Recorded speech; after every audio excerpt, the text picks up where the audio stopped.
కన్యా రాశిలో కేతు యొక్క ప్రభావం కనబడుతోంది. అదేవిధంగా షష్ఠ స్థానంలో శనీశ్వరుడు, సప్తమంలో రాహు, భాగ్యస్థానంలో గురుమంగళ యోగము, రాజ్యంలో రవి, లాభస్థానంలో శుక్రుడు ప్లస్ బుధుడి యొక్క ప్రభావం చాలా పాజిటివ్గా పనిచేస్తున్నాయి. సో కన్యా రాశి వారికి చాలా రోజుల తర్వాత ఈ 15 రోజులు ఒక యోగంలో తీసుకెళ్తాయి. కన్యా రాశి వారికి నష్టం లేకుండా వ్యాపారం, వ్యవహారం అన్నీ కూడా కొంచెం జాగ్రత్తగా వెళ్ళడానికి అవకాశం ఉంది. ఈ కేతు మూమెంట్ స్టార్ట్ అయింది కాబట్టి కొంతవరకును వేవరింగ్ మైండ్తో నిర్ణయాలు తీసుకోకండి.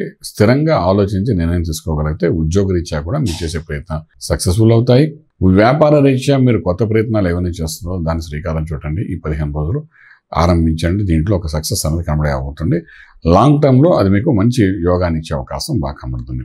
విదేశాలకు వెళ్ళాలనుకున్న విద్యార్థులకి అనుకూలమైన వాతావరణం ఉంది, గురుబలం ఉంది కాబట్టి అలాగే విదేశాలకు వెళ్ళి సెటిల్ అవ్వాలనుకున్న ఉద్యోగరీత్యా వాళ్ళు కూడా చక్కటి అవకాశాలు ఉంటాయి. శ్రీకారం చుట్టని బాగుంటుంది.